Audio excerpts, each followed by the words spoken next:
नमस्कार बच्चों, कैसे हैं आप सभी?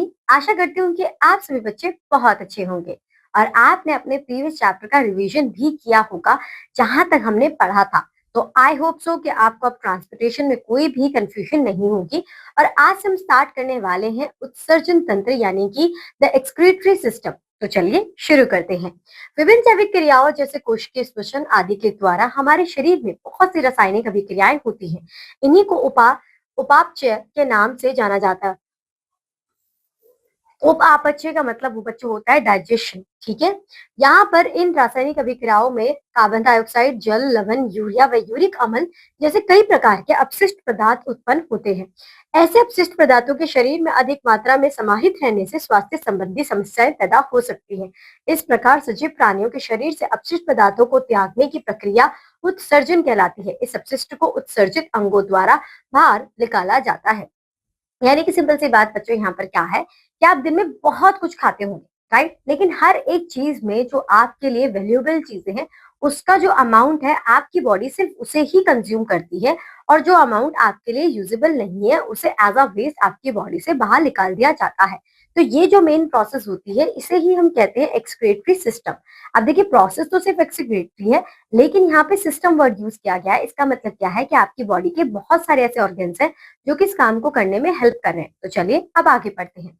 अब हम देखते हैं excretion in animals. Amoeba, paramecium, hydra जैसे सूक्ष्म जलीय जीवों में उत्सर्जन अंग नहीं होते। इन जंतुओं में अमोनिया जैसे अपशिष्ट पदार्थों का त्याग शरीर की सतह से सामान्य विसरण विधि द्वारा होता है। बड़े जंतुओं में उत्सर्जन के लिए विशेष अंग होते हैं। केंचुओं में नलिकाकर के उत्सर्जी अंग वृक्क नेफेरिडिया। अधिकांश कीटों में धागेनुमा उत्सर्जित अंग मैग पिघी नलिकाएं तथा कशेरुकी वर्टिब्रेट्स। जंतुओं में गुर्दे उत्सर्जी अंग होते हैं। यानी कि यहाँ पर आप ये देखेंगे कि अलग अलग ऑर्गेनिज्म में अलग अलग पार्ट्स दिए हुए हैं अकॉर्डिंग टू देयर ऑर्गेनिजम्स। अगर वो सिंगल सेल ऑर्गेनिज्म है तो वो अपनी जो बॉडी की सतह है उसी से एक्सक्रीटरी सिस्टम को परफॉर्म कर लेंगे, और अगर वो बड़े जंतु है तो उनके लिए वहां पर डिफरेंट ऑर्गन्स दिए गए होंगे, ठीक है।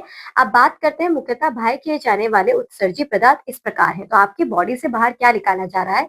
सबसे पहले यूरिया और यूरिक अम्ल, उसके बाद है जल, फिर अतिरिक्त लवण जिनकी हमारे शरीर को आवश्यकता नहीं होती है, अतिरिक्त विटामिन और खनिज, अनावश्यक दवाइयां और एंटीबायोटिक्स। ये सारी चीजें आपकी बॉडी से बाहर निकाल दी जाती है।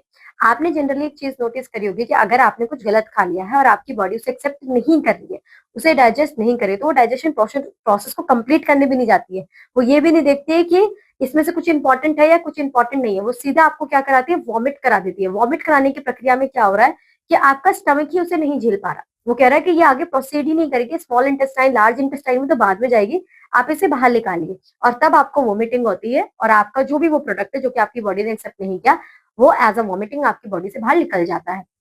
अब यहाँ पर जब हमें दो चीजें कही गई हैं, यूरिया एंड यूरिक अम्ल और जल, तो आपने जनरली बच्चों देखा होगा कि जब भी यूरिन टेस्ट किया जाता है तो यूरिन ये वर्ड ही कहाँ से आ रहा है? साउंड कर रहा है ना, यूरिया एंड यूरिक अम्ल से। यानी कि यूरिन के वक्त पर ये दोनों चीजें भी उसी के अंदर प्रेजेंट होती हैं, और जल जिससे आपका यूरिन बनता है वो। तो जब आपकी बॉडी में एक्सेस वाटर हो रहा है, ठीक है, तब वो आपकी बॉडी से बाहर निकल रहा है। और ये सारी चीजें जो यूरिया और यूरिक अम्ल है ये आपकी बॉडी में प्रेजेंट होती है, जो कि वाटर की हेल्प से आगे प्रोसीड हो रही है और ये फर्दर काम हो रहा है। ये दोनों चीजें जो आपकी बॉडी से बाहर निकल रही है इसमें सबसे ज्यादा इंपॉर्टेंट रोल प्ले करती है आपकी किडनी।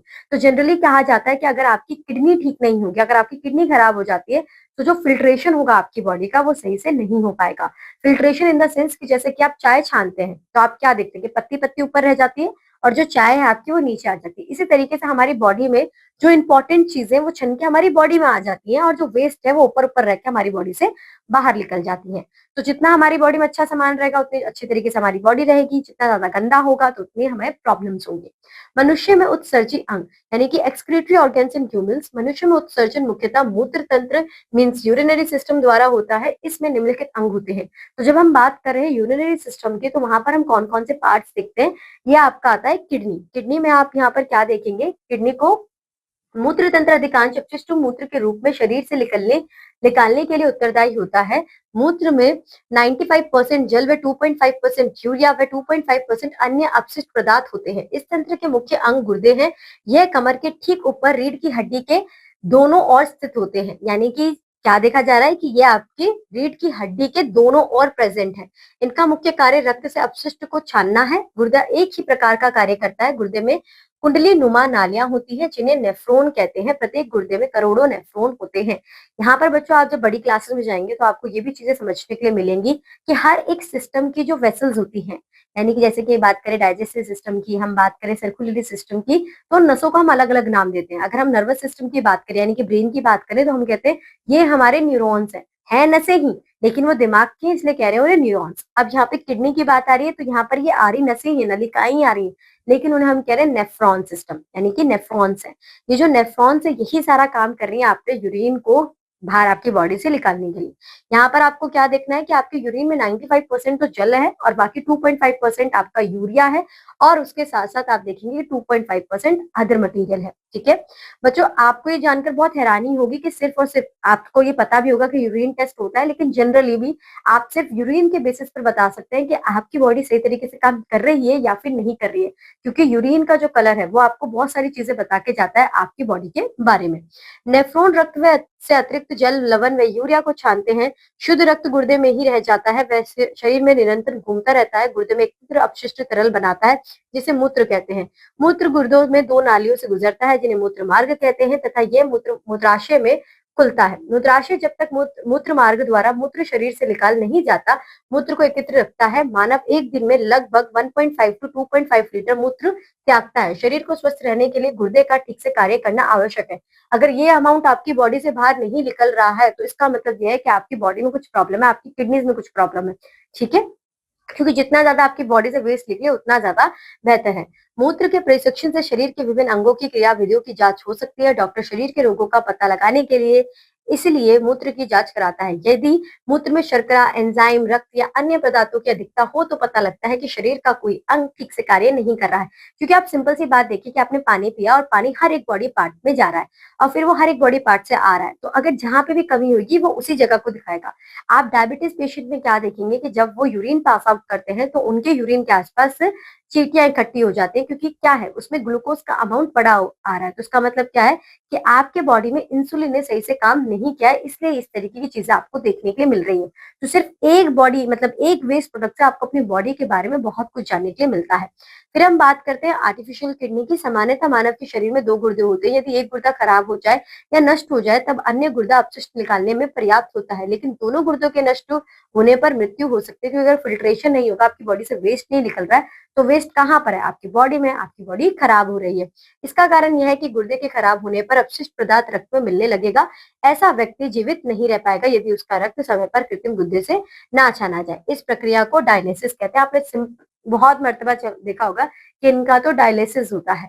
जब यूरिन फॉर्मेशन अपने आप हो रही है तो ये डायलेशन वगैरह सब कुछ आपकी बॉडी खुद कर रही है, लेकिन जब आर्टिफिशियल किडनी आ रही है तो इन्हें एक्सटर्नल हेल्प की जरूरत पड़ती है। तो इन्हें प्रेजेंस ऑफ डॉक्टर के में ही रहना पड़ता है ताकि सारी प्रोसेस सही से हो पाए।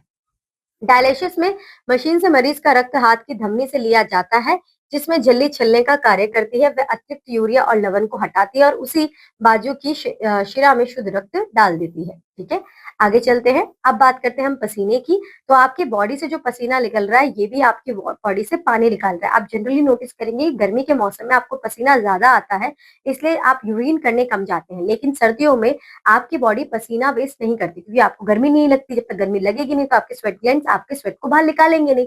इस वजह से आप फ्रिक्वेंटली यूरिन करने जाते हैं, क्योंकि आपकी बॉडी में क्या है? आपकी बॉडी में वाटर प्रेजेंट है, इस वजह से।